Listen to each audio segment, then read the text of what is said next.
In the bright beach town of Santa Palma, people loved parties more than sunsets. Every night music filled the warm air and lights from the big houses climbed the palm trees. Lila Monroe lived in one of the largest houses on the hill. She was known for her style, her laugh, and her strange love for rare cars. To her, they were not just machines but living creatures with silver hearts. Her father was a man of money who collected cars the way others collected shells. One Saturday evening, their family threw a huge charity gala. Expensive dresses shimmered, and guests clinked glasses of sparkling drink. Lila stood beside her favorite car, a silver Bugatti that looked like something from a dream. Its curves caught the lamps like quiet waves. She wore a red dress and looked both daring and a little bored. People gathered around her as she smiled and said in her usual teasing way that no one could make the Bugatti start. Many guests laughed because they knew it was built with a hidden program that only her father's personal mechanic understood. To make things fun, she said with a playful grin that anyone who could start it could have it. The promise was a joke, but her voice had that shine of challenge. From the edges of the crowd, a man listened. His name was Ethan Ward. He was not rich like the other guests. He worked in a small-town repair shop at the far end of Santa Palma. He had come to the gala only because his friends supplied parts to the Monroes and had invited him. Ethan wore a simple jacket, and his hands showed faint stains of oil that no soap could ever wash away. When he heard Lila's words, something inside him stirred. Maybe it was pride, or maybe a whisper from life itself telling him he had nothing to lose. Lila looked around the guests, waiting for someone to step forward. The laughter grew louder, but no one dared to touch the silver car. Then she noticed the quiet man near the garden path. He looked like he did not belong, yet there was something steady in his eyes that made her curiosity rise. He walked closer until he stood beside the Bugatti. The crowd fell silent. Even her father's amused smile faded a little. Ethan spoke calmly, telling her that cars never scared him. Lila crossed her arms and gave a small laugh. She said that he could try, but warned him there was no key that would make it roar. Ethan nodded once and sat inside the car. The smell of leather and steel filled the air. He ran his fingers over the dashboard as if greeting an old friend. His thoughts moved from wire to wire, from gear to gear. People whispered that he was wasting his time, but he did not care. He felt the same quiet focus he felt when he fixed a broken toy for his little daughter back home. After several moments, the engine stayed cold. He smiled faintly and said that every machine has its secret, and that maybe this one only needed someone to listen close enough. Lila tilted her head, half amused, half fascinated. No one had ever spoken to her car like that. Something gentle passed over her face. Her father finally stepped in and told Ethan that the challenge was done. But Lila stopped him, saying that she wanted to see what this man could do if he had a little more time. She wrote down an address on a small card and gave it to Ethan, telling him to visit the house the next morning if he truly wanted to test his skill. He thanked her politely, but his eyes held a spark she could not name. Then he left the shining yard quietly as laughter returned around him. That night, Lila stood alone near the Bugatti, thinking about the stranger with the steady eyes. She wondered why she cared whether the car could start or not. Somewhere in that large, empty house with its glass walls, she felt a strange pull in her chest, a feeling both new and warm. Ethan walked home through the quiet streets thinking about the same moment. The dare sounded foolish, yet something about the silver car and the girl with the daring smile refused to leave his mind. His hands itched for tools, but his heart felt an even deeper itch, one that had nothing to do with engines. By the time he reached the small apartment where his daughter slept, he was smiling without knowing why. Outside the window, the ocean moved under the moon. In another part of the city, Lila watched the same moon and thought of the poor mechanic who had taken her joke seriously. Neither of them knew that a single careless dare would soon change both their lives forever. The next morning, the sky over Santa Palma was soft and clear. Waves rolled slowly against the sand, and the wind smelled of salt and sunshine. Ethan walked up the long driveway to the Monroe house. His old shoes brushed against the stone path that glittered like tiny stars. He held his small toolbox in one hand and wiped his other hand on his jeans. He looked tired but calm, the kind of calm that came from years of fixing broken things and hoping life would keep running. At the top of the driveway, the silver Bugatti waited in the wide garage. Its body shone like water. Lila stood beside it wearing simple clothes and no shoes. She looked different from the night before, quieter and almost normal. For a moment, Ethan just stared, unsure if he should speak first. She broke the silence and told him she was surprised that he had come. He smiled and said that a promise is a promise, even if it sounds foolish. She liked that answer. He seemed real, not hollow like the men who always tried to impress her. Lila opened the tall glass doors and led him inside the garage. The smell of engine oil mixed with the scent of orange trees from the garden. Ethan placed his tools on the workbench and studied the car carefully. He did not rush. He touched the smooth hood as if trying to feel its thoughts. She watched him quietly while leaning against the wall. The way he moved was careful and patient, like someone who respected more than metal and wires. Ethan asked her what made the car so special. Her eyes softened. She said it was a gift from her father, who had always cared more about cars than people. He had told her it was a symbol of power. Bugatti had been programmed with a special security system that no one could solve after the family's trusted technician left. Lila said it had become just a shiny statue for parties. Ethan listened carefully and nodded. He said, "Every machine has a secret pattern, and every pattern can be understood if one listens long enough." While he worked, the morning sun filled the room with light. He opened parts of the engine and looked into wires that twisted like veins. He saw signs of tampering, small changes that did not belong to the original design. Somebody had wanted this car to rest forever. Lila bent forward and asked what he had found. Ethan said the engine was perfect, but the software stopped it from living. She laughed softly and said even cars in this house were trapped by rules. Mia, Ethan's little daughter, kept appearing in his thoughts. He needed money for her school, and the reward from this challenge could help everything. But he also felt something else. Working in that bright space with Lila watching him felt strange and good, like the world had quieted down for a while. He told her a story about fixing an old bicycle for Mia when she was 5. Lila listened and smiled, enjoying how his eyes glowed when he spoke about his daughter. It made her feel like there was still simple kindness left in the world. Hours passed quickly. Lila brought him water and later some sandwiches. Their hands brushed by accident, neither spoke. There was a stillness that said more than words. The car remained silent under his hands, but its silence no longer felt empty. It felt like it was waiting with them. By late afternoon, Lila's father came to check on them. His expression showed surprise when he found Ethan still working. He asked if the mechanic had found anything. Ethan lifted his head and said he had found plenty, but needed time to deal with the things hidden in plain sight. The father scoffed and turned to Lila, asking why she'd let this man waste his hours. But Lila defended Ethan. She said giving up too soon never fixed anything, not even people. That answer annoyed her father, who left muttering about foolish games. When evening came, the sea breeze entered the garage. Lila watched as Ethan closed the hood for the day. He said he would think through the night about what he had seen. She nodded and called for the driver to give him a ride home, but Ethan refused politely, said he liked walking. Before he left, she thanked him for treating the car kindly instead of just trying to win it. He looked at her and said he did not care about owning it. He wanted to see it live again. He walked down the hill toward the orange sky. She stayed by the car window watching his figure move through the light. For the first time, she admired someone not for wealth or charm, but for a calm spirit that did not bend. The Bugatti stood silent beside her, yet she thought she heard a faint breath, like the engine remembering what it meant to wake. That night, neither of them could sleep.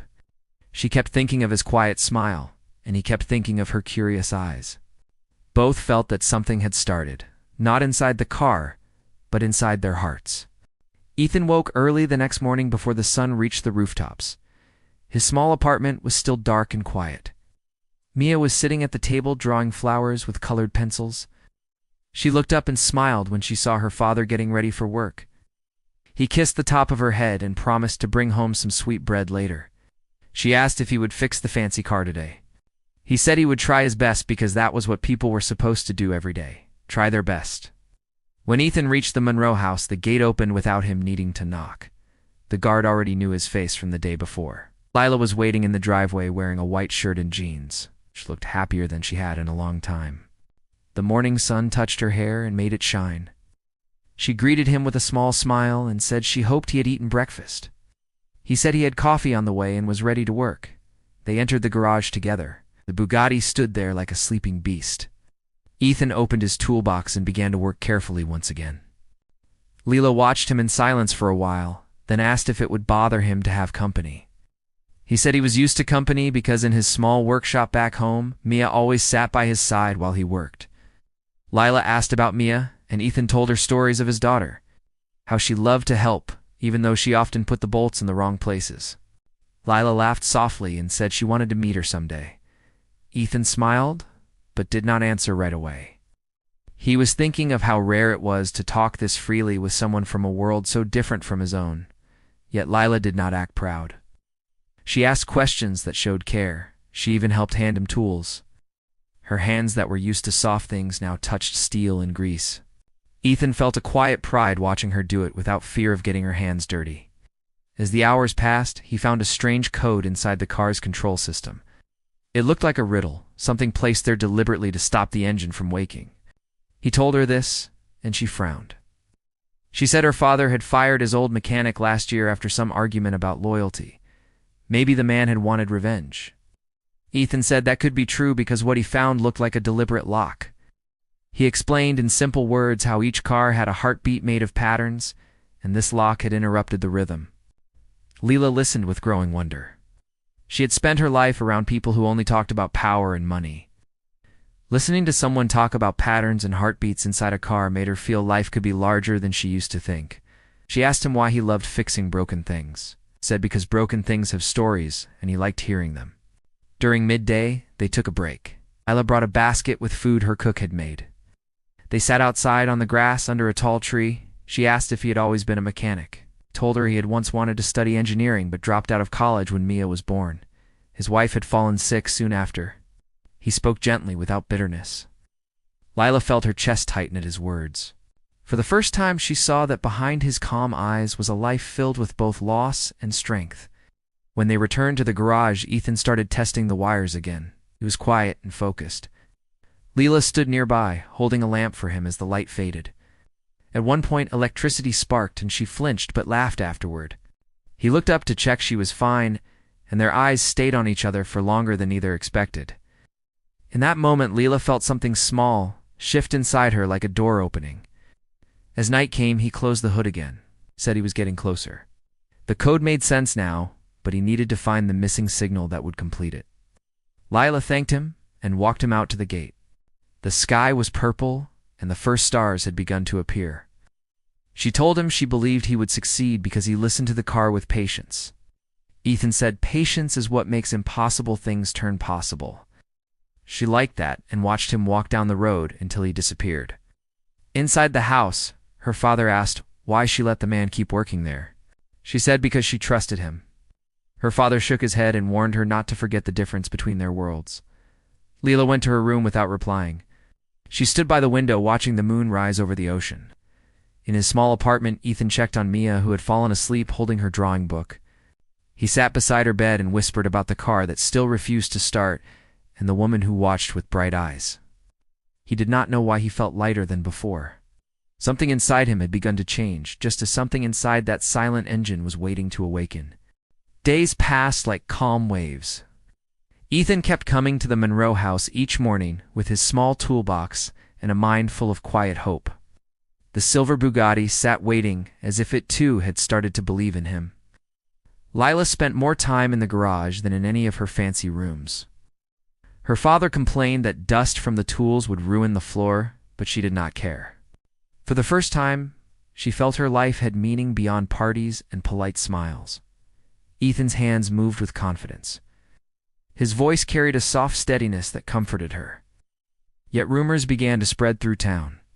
People whispered that the rich girl was spending all her days with a poor mechanic. Some said Ethan wanted her money. Some said he was only pretending to fix the car so he could stay close to her. When Lila's friends came to visit, they laughed behind her back and asked if she had lost her mind. She tried to ignore their voices, but they left a shadow in her heart. At the workshop, Ethan had his own worries. Business had slowed. Bills were waiting. Mia's school sent another notice about her fees. He hid it in a drawer, not wanting his daughter to see the burden. Each evening after leaving the mansion, he counted the coins he had saved. He told himself that one good month could fix things, and maybe this grand project would bring such a month. but another part of him feared that he was chasing something that belonged to a world too high to reach. One afternoon, Leela brought him tea and noticed he was quieter than usual. She asked if he was tired. He said not really, then paused and looked at her. He said sometimes silence is easier than words because words can break things. She wondered what he meant, but did not press him. She only said she liked his silence. It made her feel calm. The air between them grew warmer, full of unspoken things. Later that day, her father arrived suddenly. His footsteps rang sharply against the garage floor. He looked at Ethan and then at his daughter. His voice was hard when he said the game had gone too far. He told Ethan to stop wasting time and leave. Lila stepped forward, saying Ethan had made progress. Her father raised his hand to stop her, said she was blinded by pity, and that the mechanic was using her kindness for his gain. Ethan stood still, his jaw tight. He said politely that he respected Mr. Monroe's concern, but he was not a beggar. He said he would leave if that was what they wanted. Lila turned to her father and begged him to let Ethan stay until he proved his work. Her father refused and turned away. The argument hurt Ethan deeply. He felt as if his worth had been weighed and found small. Without another word, he packed his tools, thanked Lila quietly, and walked out into the fading light. Lila watched him go, her throat tight with guilt. She wanted to shout after him, but pride kept her still. The sound of his steps on the gravel grew faint until it was gone. She stood beside the silent car and whispered that her father was wrong, but the empty space gave no answer. That night rain began to fall. The sea wind pressed against the windows of her large house. She could not sleep. Her mind replayed the hurt in Ethan's face. She went to the garage, stood before the Bugatti, and touched its hood. It was cold under her palm. She whispered that she wished she could start both the car and the peace she had lost. Across town, Ethan sat by the small kitchen table while Mia drew pictures beside him. She asked why he looked sad, smiled weakly, and said sometimes grown-ups lose things they do not even own. Mia tilted her head, not quite understanding, but sensing that her father needed love. She climbed onto his lap, hugged him, and stayed there until he smiled again. The next morning, Leela could not bear the empty quiet of the house. She told her driver to take her to the town where Ethan lived. The streets were narrower, the houses smaller. She found his workshop closed. A neighbor told her he had gone to drop Mia at school. Lila waited near the gate until he returned. When he saw her, surprise crossed his face. She stepped forward and told him she was sorry for what had happened. She said she had argued with her father again and won. She wanted him to finish what he had started. Ethan looked at her uncertainly, said he did not want to cause trouble in her home. Leela said trouble was already there and the only honest thing was to face it. After a long silence, he nodded. He said he would come one last time to complete the job. She smiled with relief. Neither spoke of the feelings that had grown between them, yet both felt the same pull in their hearts. As Leela's car drove away, Ethan looked down at his calloused hands. They were rough from work, yet in that moment, they felt capable of more than fixing engines. He felt they might one day hold something far more delicate. In the distance, the sky cleared after the rain, and sunlight shone again over Santa Palma, quiet and bright. The next day, the air in Santa Palma smelled of salt and sunshine again. Lila waited outside her house for Ethan. She had been up early arranging everything in the garage so it was clean and ready. When she heard his old truck pulling up the hill, she felt a mix of worry and excitement. Ethan stepped out wearing his usual work jacket, his face calm but alert. She greeted him with a smile that carried both apology and hope. He nodded politely, and they walked toward the garage together without many words. Inside, the silver Bugatti waited in its quiet corner. The sunlight from the tall windows made the metal glow. Ethan opened his toolbox slowly and began to work. Leela stood nearby, her heart beating fast. She could see he was focused, every move careful and sure. They did not speak for a while. The sound of tools tapping and turning filled the space like steady music. He had been thinking about the strange code at night and realized there was one piece that needed a new connection. He showed her a small wire he had prepared. She watched closely as he attached it and adjusted the program. Her voice was soft when she asked if it would work. He said he was not sure yet, but everything living deserves one fair chance to wake up. Lila felt the sentence stay in her heart. Outside, the clouds began to build. The wind carried the smell of rain. Lila's father returned early from the city that afternoon.